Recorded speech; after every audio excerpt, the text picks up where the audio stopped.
"Shut your trap, you old hack. Women like you should learn to keep your mouth shut," my sister-in-law spat venomously, her words piercing the air like barbed arrows. I stood frozen, aghast at the unprecedented display of aggression. Never before had I witnessed such crude language and physical intimidation from a woman, let alone from someone within my own family circle. She gripped my collar with a force that mirrored a man's, sending shivers down my spine.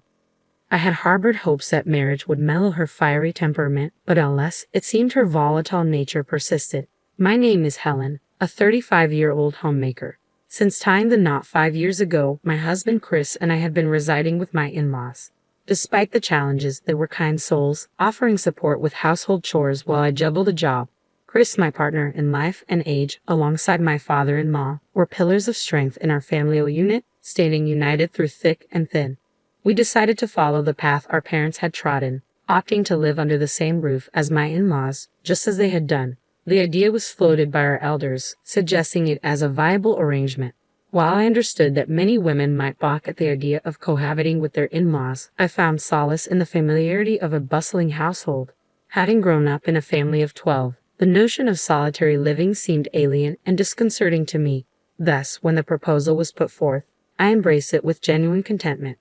My in-laws were amiable folks, and I cherished the idea of perpetuating our harmonious coexistence.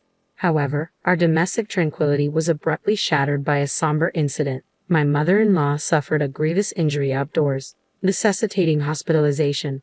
A heart attack had seized her as she descended a flight of stairs, causing her to tumble.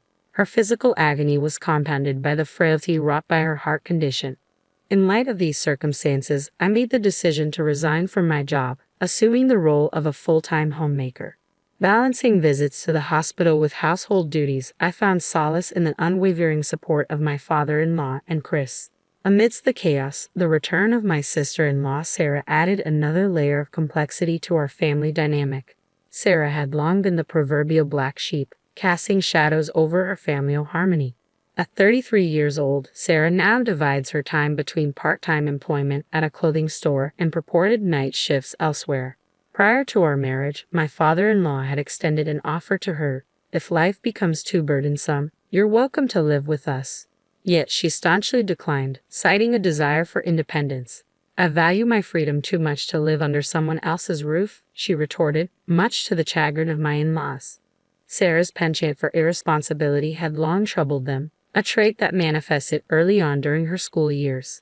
She was no stranger to conflict, often clashing with teachers and causing distress for my mother-in-law.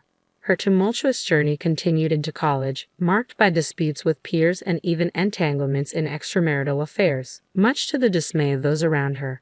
Despite my mother-in-law's assertions of Sarah's inherent honesty and kindness, her outward appearance, characterized by natural blonde locks and undeniable attractiveness, had been a source of adversity.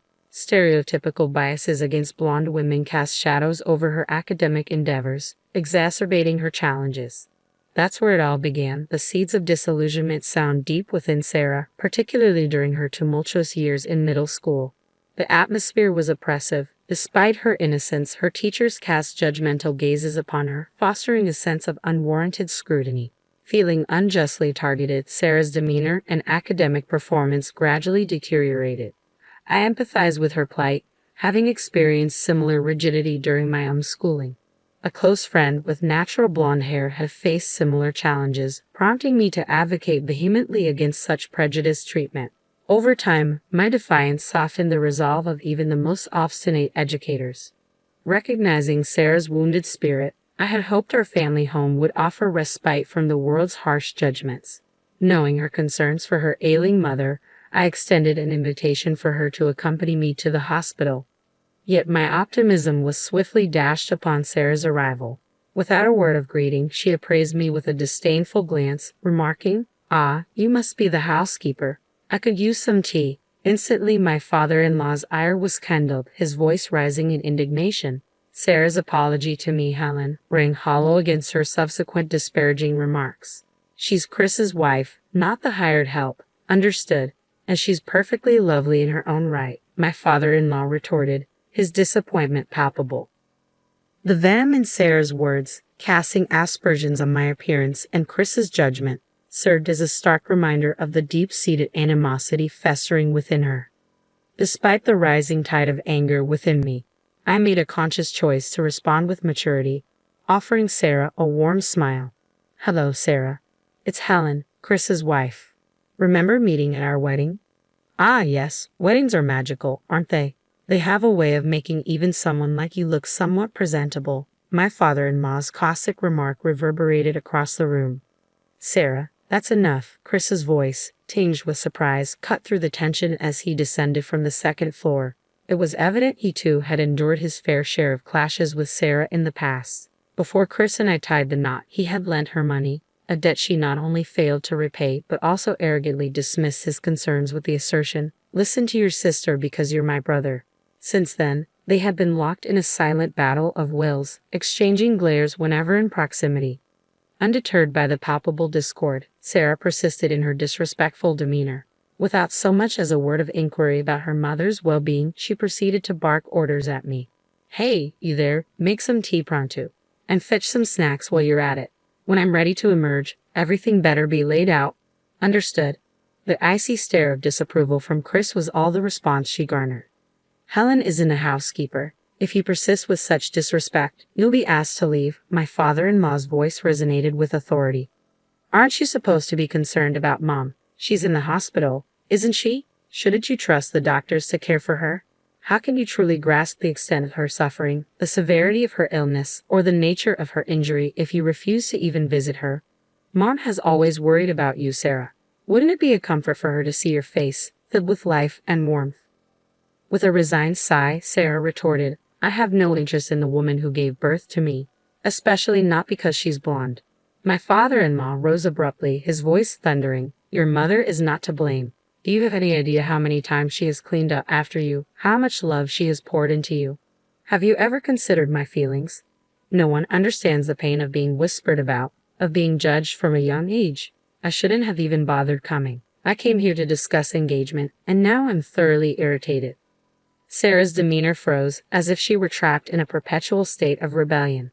As Sarah made her way toward the front door, intent on departure, I hurried after her. "Congratulations on your engagement, Sarah," I called out, hoping to bridge the growing chasm between us. Ignoring my attempt at civility, she pressed on, eager to escape the confrontation. Yet I refused to let her slip away without one final plea. "Are you truly not going to visit your mother?" I implored, hoping to stir some semblance of family responsibility within her. To my surprise, Sarah halted in her tracks, her expression a mix of annoyance and disdain. "You're so irritating. I came here to discuss my engagement to a wealthy man," she retorted sharply. Understanding dawned upon me, and I offered a heartfelt apology. "I see. I'm sorry for intruding. It's wonderful that you found someone special. But remember, a person's worth isn't determined by their occupation. Whether they save lives, provide livelihoods, or nurture families, every job holds value in our society. Your father and Chris are your family. Don't belittle them for their choices." As the words left my lips, Sarah's countenance twisted with unmistakable hatred, her eyes burning with resentment as she glared at me. Before I could react, Sarah seized me by the collar, sending a shockwave of fear coursing through my body like an electric current. "Shut your trap, you old bag. Housekeepers like you should learn to keep quiet." Her words pierced through me, leaving me trembling with terror. My heart constricted painfully in my chest, rendering me speechless with fear. I struggled to vocalize my distress, but my voice failed me, drowned out by the overwhelming sense of dread. As Sarah's grip loosened, a wave of relief washed over me, allowing me to draw a shaky breath. "I'm bringing my fiancé over next week. Make yourself scarce and act like a proper housekeeper.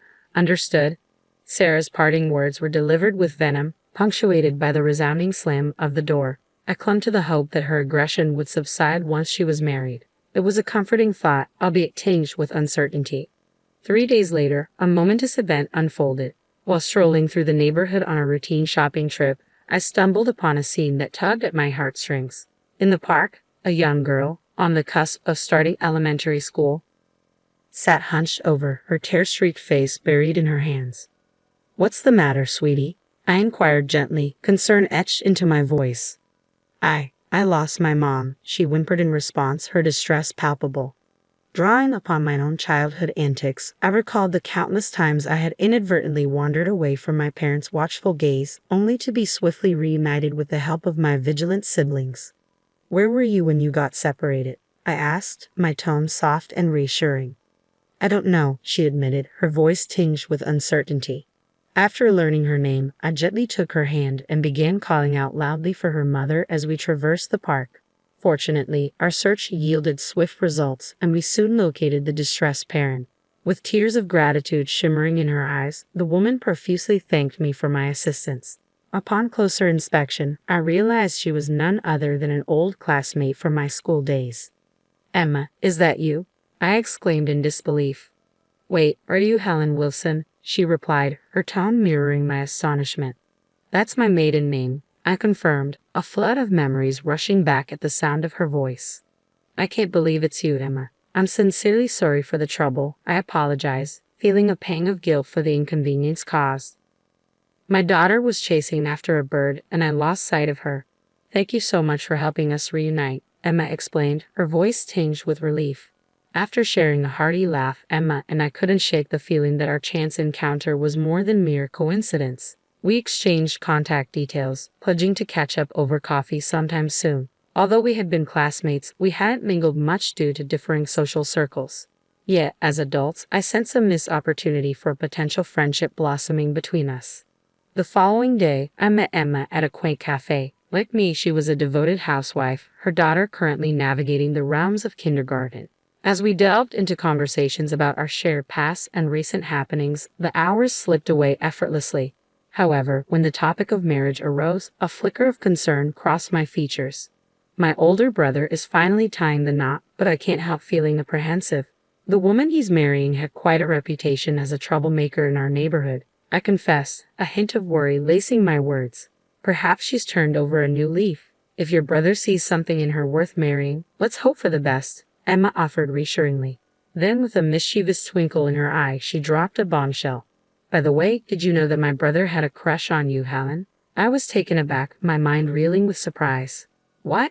But we weren't even in the same grade, were we?" I exclaimed, my mind racing to reconcile Emma's revelation. "You were quite the catch, Helen. You had everyone swooning over you. Did you know that even the guy I had a crush on wasn't you?" Emma disclosed his name, triggering a faint memory of his face, though I had never realized his feelings for me. "I admit I may have felt a twinge of envy toward you back then, but it's all water under the bridge now. I'm glad I finally spilled the beans," she chuckled, a sense of relief evident in her demeanor. "Well, this certainly complicates things. I always assumed the popular Helen would end up with the mature Chris," I mused, Emma's words prompting a trip down memory lane. Chris and I were indeed classmates, but like with Emma, we never really crossed paths. He was little more than a familiar face to me. However, at our reunion a decade ago, Chris confessed, "I've had a crush on you since we were kids." That's when I realized I wanted no one else but Chris. And here we are, happily married, I concluded with a smile, grateful for the twists and turns that led us to where we are today. Soon, it was time for Emma to collect her daughter, signaling the end of our tea time together. Later, during my visit to the hospital to see my mother-in-law, the topic of Sarah naturally arose. Concern etched across her face, my mother-in-law insisted I must be discharged immediately, attempting to mobilize despite her frail condition. "Since Chris is away on a business trip today, my father-in-law and I will take charge. We'll ensure Sarah's partner undergoes thorough scrutiny in place of my mother-in-law," I assured her firmly, prompting a chuckle from her. Witnessing her resilience, I resolved to tackle the impending marriage introduction with renewed determination. Come Saturday, Sarah arrived with her fiancé in tow. As memories of last week's altercation with Sarah flashed through my mind, a tremor of apprehension coursed through me. Nevertheless, I summoned my resolve and greeted them with a forced smile. Sarah's fiancé, a burly figure with a commanding presence, seemed taken aback upon seeing me, though the reason eluded me. Inviting them inside, my father-in-law and I exchanged pleasantries with Sarah's fiancé in the living room. However, as I busied myself boiling water, the exchange between my father-in-law, Sarah, and her fiancé unfolded in the living room. Regrettably, I missed catching his name amidst my tasks. Upon my return with the tea, I resolved to properly greet him. However, as I set the cups on the table, Sarah's taunting smirk caught me off guard. "Isn't it amusing to have this woman as our housemaid?" She's essentially working for us, free of charge. Quite the joke, don't you think? Sarah's words sliced through the air, stinging with disdain. To hear such disparagement during our marriage introduction was beyond comprehension. Sarah's audacity left me speechless, though my indignation simmered beneath the surface. Thankfully, my father-in-law wasted no time in reprimanding Sarah. "Sarah, that's enough," he admonished sternly. Attempting to diffuse the tension, Mike interjected with a gentle tone. "I apologize. Sarah, why do you refer to her as a housemaid?" Despite his outward calm, Mike's disapproval was palpable as he fixed Sarah with a stern gaze. Unfazed, Sarah continued her tirade. "Well, that's precisely what she is, isn't it? Just look at her, hair tied back in a simple knot, wearing cheap clothes and an outdated apron. And don't even get me started on her makeup. I bet it's all bargain bin brands. She hasn't changed a bit since the last time I saw her. It's as if she's given up on herself, content to blend into the background like some forgotten woman." My father-in-law seemed on the verge of erupting into a full-fledged outburst, while Mike appeared visibly shaken, his complexion draining of color. "Don't you realize we attended the same grade school?" he interjected, his voice tinged with disbelief. "When Sarah was in 7th grade, she should have been in 9th. I assumed everyone in the neighborhood knew that." My father-in-law's response was tinged with regret. "It appears my daughter's interests lie primarily with herself. I apologize," he conceded, leaving both Sarah and me perplexed, unable to grasp the context of their cryptic exchange. Attempting to clear the air, I turned to Mike, seeking clarification. "Do you happen to know who I am?" I inquired, prompting a smile from him. "My apologies for the delayed introduction. You were Helen Wilson before marriage, correct?" "I'm Mike. My sister recently mentioned meeting you." "Oh, and Emma, your sister, mentioned her brother's impending marriage. I never imagined it would be with Sarah," I exclaimed, my astonishment evident in my voice, perhaps a touch too loud. Curiosity piqued, I pressed further. "What did you mean by people in the neighborhood knowing about me? Is it because I come from a large family?" Mike chuckled at my inquiry. "There are numerous reasons," he replied cryptically. "Didn't you know, Mrs. Wilson, you were quite the local legend? Not only were you charming, but you also stood up to the toughest teachers, earning their respect. You served as student council president in both middle and high school, and rumor has it you turned down over 300 suitors. That's just scratching the surface of your reputation." As Mike's words sunk in, a flush of embarrassment crept up my neck, surely turning my cheeks a bright shade of crimson. "Oh, come on, that's an exaggeration," I protested, attempting to downplay my supposed achievements. "Sure, I come from a large family, but I hardly did anything remarkable in school. And as for rejecting suitors, it's more like 5, not 300. "Actually," Mike interjected, "my sister mentioned how you stood up for a classmate with naturally blonde hair, challenging the prejudice against them. Your actions may not have instantly changed attitudes, but they certainly made an impact." Sarah's sharp retort cut through the air. "But weren't Helen and I in different schools? I always felt like an outcast," she countered, her voice tinged with bitterness. My father-in-law intervened, gently guiding the conversation back on track. "Sarah, Helen attended the same school as you," he clarified. "Despite the gradual shift in attitudes towards blonde-haired students, your decision to dye your hair various colors only exacerbated tensions with the teachers." His words hung in the air, a sobering reminder of the choices that had shaped our respective paths. Sarah's expression morphed from shock to a disturbing grin as she processed the implications of her actions. "So, if I hadn't dyed my hair, blonde would have been acceptable," she mused aloud, a hint of incredulity in her voice. However, her demeanor quickly darkened as she redirected her attention to me, her tone dripping with condescension. "Helen, despite your vibrant school days, look at you now, a mere housewife, devoid of any sense of style," Sarah taunted, her words laced with disdain. "Taking care of your mother-in-law and managing household chores must be quite the burden. You may have had your glory days, but now, there's nothing to boast about. This is what happens when you settle for an office worker like my brother. It's quite pitiful, really. Where he is, look at me, I'm the real winner," she crowed, punctuating her diatribe with a mocking laugh. Before my father-in-law could interject, I spoke up, determined to assert myself. "That's merely your perspective, isn't it?" I countered calmly. "I find immense joy and fulfillment in my current life. I'm surrounded by a loving husband and supportive in-laws. Yes, caring for my mother-in-law while she's in the hospital can be challenging, but it's a responsibility I gladly shoulder. I am committed to ensuring her well-being, even beyond my own share. Ultimately, her health and happiness are what truly matter. Sarah's demeanor softened as she averted her gaze. Truth be told, fashion doesn't interest me, she admitted quietly. Sure, dressing up might please my husband, but beyond that, it serves little purpose. As long as we have enough to get by, I'm content. Back when I lived with my parents, we were barely scraping by. I still remember the cramped quarters shared among the 12 of us. Compared to those days, our current situation feels like paradise. Mike stood a little taller, addressing my father-in-law with sincerity. Sir, I must apologize. Originally, I came here to seek your daughter's hand in marriage. However, after hearing Sarah's sentiments, I've come to the conclusion that I am not suited to be her husband. Please forgive my abrupt change of heart. My father-in-law's response was measured yet understanding. Given the circumstances, it's evident that not many would be keen on marrying Sarah, he acknowledged. I will protest if you choose to call off the engagement. Please accept my sincerest apologies for any inconvenience caused. Mike offered another apology before rising from his seat. Sarah, who had remained tense throughout, suddenly sprung into action, seizing onto Mike's leg. Hold on a minute, you're the one who proposed, aren't you?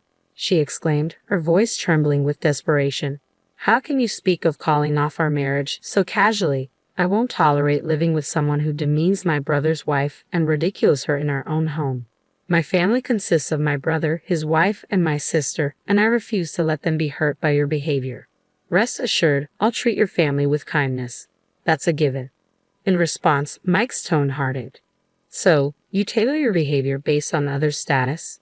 You look down on those you consider beneath you and fawn over those you perceive as superior, he accused, his disappointment palpable. I regret not seeing this side of you sooner, but now that I know, I can't continue to love you. Please release my leg if you understand, he implored gently. With those words, Sarah relinquished her grip, sinking to her knees as tears streamed down her face, overcome with emotion. My father-in-law and I left Sarah to her emotions and escorted Mike out.